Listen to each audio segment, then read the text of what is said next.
Good morning. There it is. There it is. There it is. Hey, hey, hey. Yeah. All right, cool. Everything's working this morning. Seems like we're on time today, which is great, considering how late we got in last night. We are on time. Everything's working. Still don't have my backdrop. Gonna get that back set up. But we got, good camera angles. I like this camera angle right here. I feel like maybe this is my good side. I don't know what that really means, but maybe this is my good side.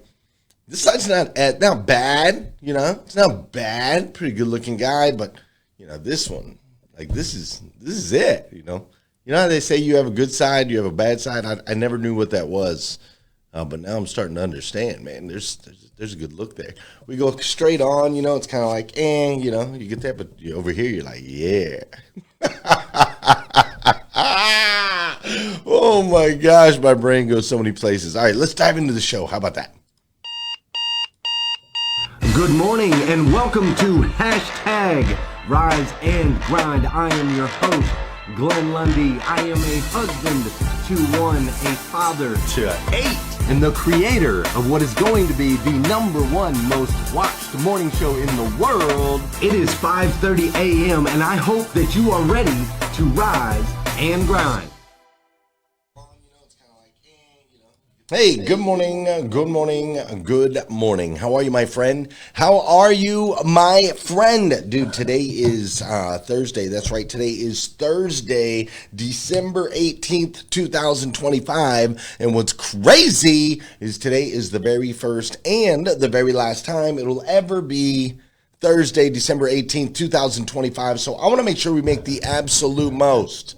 And I do mean the absolute most of this absolutely incredible, what's up, Trellis Thomas, incredible day. I'm coming to you live from Lexington, Kentucky. That's right, I'm back home after yesterday. I invested some time and went on down to Tampa. That's right. I was down in Tampa, Florida with my friends, Alex Flores and Brad Wise. It was Alex Flores' first day on the job. His first day on the job as the variable operations director at Furman Chevrolet. So I wanted to be there for him. They had this big celebration. They had his name up on this, like on the side of this big LED truck that had his, had his picture and his face and so on and so forth. They did a jersey thing, like they recruited, Tom Brady or something like that. And then I got to sit in with all of Alex's meetings as he introduced himself to the team and he introduced his ideas and his philosophies. And I got to see all of my friends, like my friend Laura and my friend Hector and my guy Michael. I got to see all of my friends down there. It was a great day yesterday. And what I really appreciated from yesterday. What's up, Robert Migliaccio? What I really appreciate, if you guys would please tag everybody so we can get everybody up in here, just go ahead and do that real quick. I greatly appreciate it. What I really appreciated and took away from yesterday is this was a team filled with hope. If you look in this picture right here, this is a team that is ready for change. They've been winning at a super high level for a very long time. This is a dealership that sells 550 to 600 cars a month out of a single point dealership. They've got Mazda, they've got Chevy, they've got used cars. They're a part of a bigger group. And when it comes to the bigger group, they blow everybody else in the group out of the water by like triple, at least. But yet they're so ready for change, right? Like, I felt this sense that I was experiencing the beginning of what will soon be a team that is unrecognizable. Like they are a team on the verge of being unrecognizable. And so it just reminded me when I was there in Tampa at Furman with this team. They're getting ready to go on this new journey to become something new. It reminded me of the next decade on our in our series this week. We're in a series this week called Cheers to Nearly or Almost 50 Years. And see, we all have to keep in mind that this clock is ticking. The time keeps on going by. On Saturday, I will be 48 years old. That's right. I am accepting gifts this year, in case you didn't know. I am accepting gifts. Send them to 2443 Sir Barton Way, Suite 425, Lexington, Kentucky, 40509. I'm accepting gifts this year. That's right. Taking a page from my kids' playbook. My kids are always like, my birthday's in 20 days. My birthday's in 19 days. My birthday's in 18 days. My birthday's in 17 days. My birthday's in 16 days. My birthday's in 15 days, right? So, and then for some reason we get older and we start hiding it. We're like, nah, it's not my birthday, bro. I don't want anybody to know. No, you don't need to get me anything, right? Like it all changes. And so this year I'm like, nah, bro. 2443 Sir Barton Way, Suite 425, Lexington, Kentucky, 40509. My mom called me yesterday. She was like, are you really like promoting getting presents on your birthday? I'm like, hey, whatever, man. Let's go. You only live once. So it just reminded me, right, as I was there, this clock keeps ticking. I'll be 48 years old in 2 days, 732 days until my 50th birthday, which is a very important one for me. I've made a promise to my wife and my children that I now have 732 days left to fulfill. It's also 7 days till Christmas, just so you know. It is 7 days till Christmas. So if you haven't gotten, if you haven't taken care of that thing, you need to take care of that thing, whatever that thing is for you. And it's also 14 days until 2026. 14 days, we will be in a new year. It's crazy. And so this week, we've been kind of reflecting, right? We've been going back and looking at the last few decades. And with me being the host, we've kind of used my lifeline as the timeline because I've been here for nearly half a century. And what's interesting is as we go through this kind of journey, right, like every great story has a moment where everything changes. And it's not because life gets any easier, but ultimately it's because we get wiser. Like I look at every year that you and I have experienced as a level, right? If you're going to be 48 as I am in 2 days, if you're going to be 48, that means I've beat, I don't want to say beat, but I've made it through 48 levels. Each year's a level. And just like in a video game, with each level, you learn new tools. With each level, you learn new tricks. With each level, you learn new patterns. And then there's some boss levels, right? Like there's some big boss levels when you turn 10, turn 20, turn 30, turn 40, turn 50, turn 60, turn 70, turn 80, turn 90, turn 100. These are like the boss levels in between all the other little levels. You know what I'm saying? And so life does not get easier, but we do get wiser. We pick up new tools and put them in our tool belt, and then there's that moment where everything kind of changes. That decade where the lessons stop being like theoretical and they actually start becoming practical. Like in every good story, there's kind of that comeback chapter, right? That comeback chapter, and that's where we're going to head into today. Today is day 4 of our series, Cheers to Nearly 50 Years. And all week long, we've been walking decade by decade and extracting the wisdom. Today, we're going to land in 2007 to 2017. 2007 to 2017, this was a decade of rebuilding for me. This was a decade of responsibility. This was a decade where I first started to understand and tap into and connect with faith. This is a decade of leadership. This is a decade of redemption for me.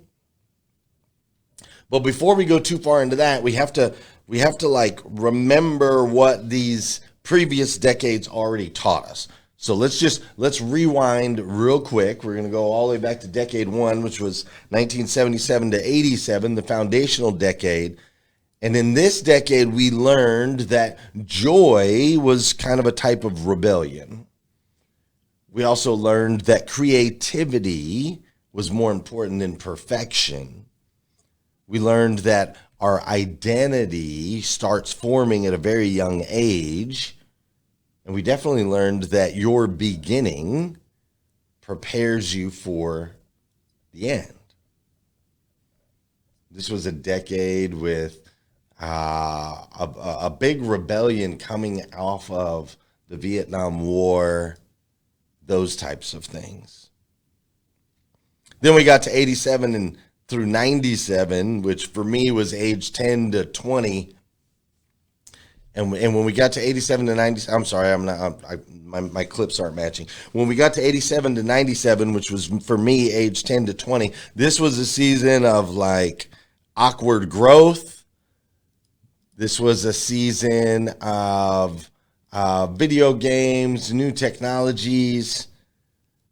This was a season where culture kind of shaped our confidence. We didn't necessarily understand our identity of who we were. At least for me, I didn't understand who I was. This was a season where I kind of would express myself before I was clear on who I actually was trying to express. I spent a lot of time modeling and mirroring, basically being a chameleon in so many different ways. We also talked earlier about this season from 1997 to 2007, which for me was the 20s. And this was a season where there was a lot of temptation, a lot of mistakes, a lot of consequences, a lot of pain. This was a season where I learned that talent without discipline self-destructs. Talent without discipline is a negative, not a positive. This was also a time that we dealt with and experienced 9/11. For the first time, we really got shaken up. 97 to 2007 was the pressure decade. That's the way I kind of look at it. This was a time where the baggy pants came out, where we had the Nokia phones. We started tapping into music that was angry and frustrated.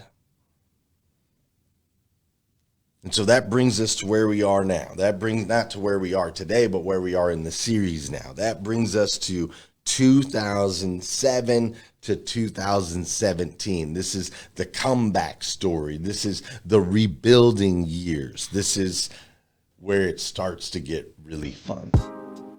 But before we go too far, you know what we got to do on this show? We got to do some dancing, baby. Let's go. An object in motion tends to stay in motion. An object at rest tends to stay at rest. So we got to get moving. For those of you that know and those of you that don't know, this is the part of the show where I need you to hit that share button. That's right. I need you to hit that share button because I believe if we can change the way people start their day, I truly believe this. If we can help people change the way they start their day, it'll make a massive impact on this planet. And sometimes all it takes to change the way somebody starts their day is for you, yes, you, to hit that share button.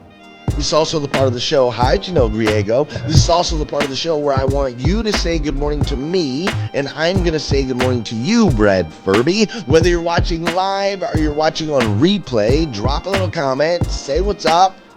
Give me a good morning. Tell me where you're good morning from. Like, good morning from Venezuela. Good morning from France. Good morning from North Dakota. Wherever it is, go ahead and drop that in there so that I can get an idea. You and I can get an idea of where we are all around the world. And it's also an opportunity to maybe connect with others that are in your same area that you didn't know were necessarily in the same area. So you say good morning to me, I'll say good morning to you. Whether you're watching live or you're watching on replay, drop a what's up. I will go back and say what's up to you as well. All right. I see Christina Howard's in the building. Good morning, Christina. Alexandria Nicole. Good morning, Alexandria. Robin Welshans is in the building. Thanks for being here, Robin. Trienne Top is up in here. Brad Kirby, who I just gave a shout out to. Thanks for being here, Brad. West Storm is in the building. Tanya Colcahoon is in the building. Mr. Rodney Rock Hatfield is up in here this morning. If you're on a workout right now, I want you to crank it up just a little bit. Maybe you're on a run. Maybe you're lifting weights. Crank it up. Denny Rust is in the building. Young Johnson is in the building. Mr. Mike Larkin is up in here. Tom Popelka, thanks for being in the building today. Kevin Masciantonio is in the building. What's up, Kevin, from Johnstown, Pennsylvania? Tom Popelka is in the building. Wendy Reeves, what's up? What's it say? Oh, Jamorning. Judith Coletti is in here from Illinois. Rich Pintrick is in the building. We're going to mail your planner out today, Rich Pintrick. Renee Knorr is in the building. Scott Simons is coming in from North Carolina. What's up, Scott Simons? Don Sankey's in the gym working out this morning. Tara Hope is in here from Abington, Virginia. Samantha Baker says good morning. Paul Brindley says good morning. Antonio Barbosa, he says bon dia. Bon dia. Marilyn Wilkin is in the building. Thanks for being here, Marilyn. I appreciate you so much. Samantha Baker is in the building again today. Thanks for being here, Samantha. I really appreciate it. Trisha Rue is here as well, and so many more. For those of you that watch on replay, please understand that 95% of the people that watch this show actually watch it on replay. I think that number is actually a little bit higher that watch on replay. It really means a lot to me. However, if you just pop in on replay, you don't let me know that you stopped by, you don't let me know, you don't drop a comment, you don't say good morning, then I don't necessarily see that you came by to visit. So do me a huge favor, drop a good morning in there, say what's up. How you doing, Kat Perez? Great to see you, Janelle Griego.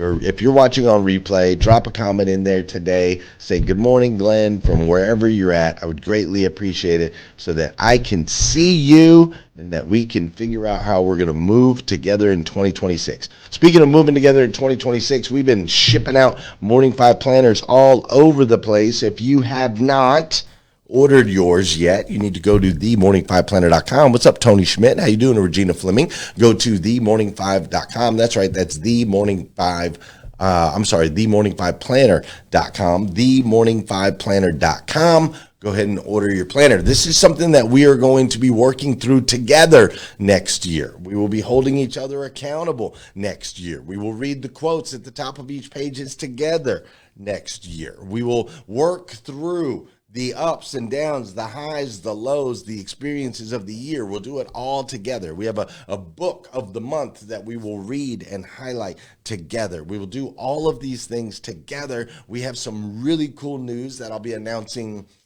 probably in 2 weeks that is going to make this even more interactive, where we get to come together as a community. Hello, Arlene Duncan. Thank you for being here. And so just go ahead, do it now. Go to themorning5planner.com. Themorning5planner.com. Order one for yourself, order one for your family, order one for older kids, for spouses, for siblings, for teams that you lead. This is an incredible gift to give to the teams that you lead. Give them the gift of changing the way they start their day. It'll make a massive impact, and it lasts for a lifetime. All right, let's get into 2007 through 2017. This is where I personally was in my 30s, and those of you that are somewhere around my age can relate with these things as well. How old are you? I'm 29 years old, soon 30. I can't even believe it. Oh, wait, quick disclosure. This first video does have 2 little F-bombs. It's about a 60-second video, so if you've got young ones listening right now and you don't want them to hear that, 53 seconds. How old are you? I'm 29 years old, soon 30. I can't even believe it. I'm almost 30 years old. I'm fucking freaking out. Yeah, in a good way, yeah. Are you nervous for it? I think I thought the 20s was all about partying and like doing all that crazy fun stuff. But then I started to realize that your 20s, you actually have a chance to understand who you are. I think 30s is really where you develop everything, but I think your 20 to your 30 range is kind of you identify like what you kind of like in life, what you don't like, who you surround yourself with. And then as you go into your 30s, those are actually your prime years. I believe the 30 to 40s is when you make a lot of fucking money if you're into that. You find out exactly what you're doing, and if that's the place you're going to be, you stay in that. And your purpose, like your purpose should fully develop between 30 and 40. And I think 20 to 30, you're really identifying where that purpose is. If you could give any piece of life advice to someone your age or younger, what would you say? Make unaverage decisions every day. As the 2010s come to a close, I want to see how many of these fads and trends you can remember from this very special decade. Nothing went more viral this decade than being viral. Everyone was posting photos and videos of them planking everywhere on social media. And let me tell you, it's harder than it looks. Speaking of things I can't pull off, men's fashion really steps it up this decade. I mean, they really let their hair down, or up depending on how you see it. But one thing that was so much more controversial was the dress. Is it white and gold? Is it blue and black? That single question sparked 4.4 million tweets in 24 hours. Insta-worthy foods were all on the menu in the past decade. Rainbow bagel, ramen burger, activated charcoal, avocado toast, crazy milkshakes, pumpkin spice everything, unicorn everything, and cronuts. 2020 might be right around the corner, but time will tell if these style trends from the past 10 years will still be your friends in the future. Jeggings, sneaker culture, hipster fashion, and did you ever think you'd be raiding your mom and dad's closet for clothes?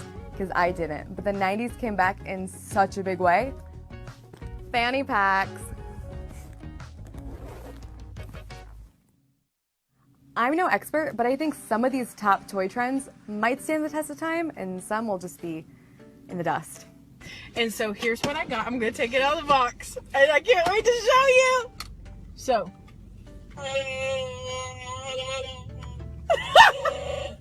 Chewbacca Mom taught us that toys aren't just for kids. But we cannot forget about pillow pets, silly bands, hoverboards, Pokemon Go, and Candy Crush. Technology was so good to us in the past decade. I mean, we got iPads, VR boxes, and the most important thing, FaceTime. The internet was all about going viral this decade. I mean, it brought us Vine, Free Shavakadu!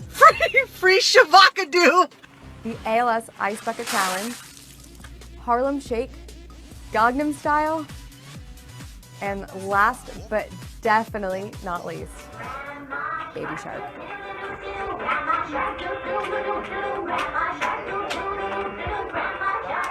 Now this list just has some of my favorite things from the past 10 years, but I know I've missed some, so I want to hear what you think. Which trends do you think will stand the test of time, and which trends do you think are going to be crushed? So, Well, hey there, Gia, if baby. you were like an alien from another planet, and you watch that video, you'd be like, what is wrong with these people?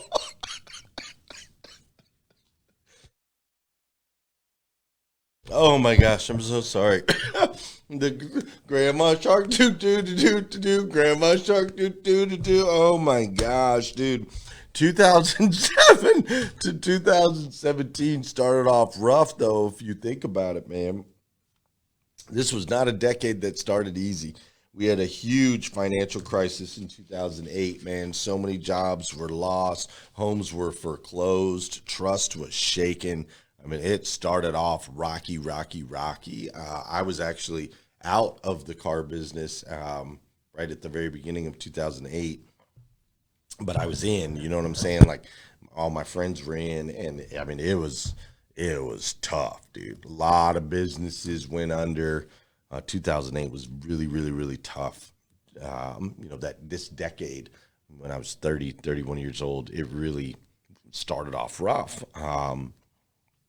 But this was also the era that gave us, you know, the smartphone, right? We went from kind of the, you know, I got my first smartphone. I got my first smartphone when I was 30 years old. That's when I got my first smartphone. Before that, I had, beepers and, the Nextel phones or whatever. But first, I had a BlackBerry for a while. But got my first smartphone. It was a smartphone era. This was also the era where social media started really exploding. We started having like information at our fingertips, right? New ways to connect, to build, to lead. And in a sense, like in my life, I was rebuilding, and I feel like America was rebuilding as well, coming off of 9/11, right? And so it's interesting when you look back at it, as Steve Jobs always says, you can only connect the dots looking back. You cannot connect them looking forward. But these hard seasons that we go through in life, the lessons I take away from it is that the hard seasons, because up until I was 30, this is when I was in and out of jail. This is when I was homeless, all these things. Hard seasons don't mean that you're failing. It just means that you're being restructured for success. You see, in this season, fashion changed quite a bit. Things went from big and baggy to being a little less baggy, a little more fitted, a little more intentional on how you kind of pair things up. Because what was interesting is after going through this season where I felt, I felt like I had lost my identity, and maybe a lot of people in this country had as well, image started to follow identity versus the other way around. What I mean by that is before it was like, oh, my identity was my image. Like I was trying to show who I was, even though I didn't know what that was. But now, like, it starts to change, or it started to change as I got a little bit older, right? It's kind of like I've read a quote once that said, confidence gets quieter as it matures. Like when you know who you are, you don't need to shout it. You don't have to scream out like, hey, I'm this person, so look at me, I've got green hair and it's spiked and so on and so forth, right? Like you don't have to shout it. You are who you are, and your outfits start to just kind of reflect your actual identity. Like the image is an image of your identity versus you just trying to be something you're not. How you doing, Brooke guy? Great to see you. This was also an era where technology all of a sudden became a responsibility. Like this decade changed how we worked. It changed how we lived. The iPhone launched. Facebook and Twitter completely reshaped communication. Content creation became thought leadership. Platforms started to give everybody a voice. And what was interesting is just because everybody had a voice didn't necessarily mean that everybody should use it. I mean, I say that in the right way, in probably in the wrong way, whatever. There were people, like, here's, I guess, what I'm saying. Technology didn't create leaders. Just because you had a voice didn't make everyone a leader, right? Technology doesn't create leaders. Discipline does.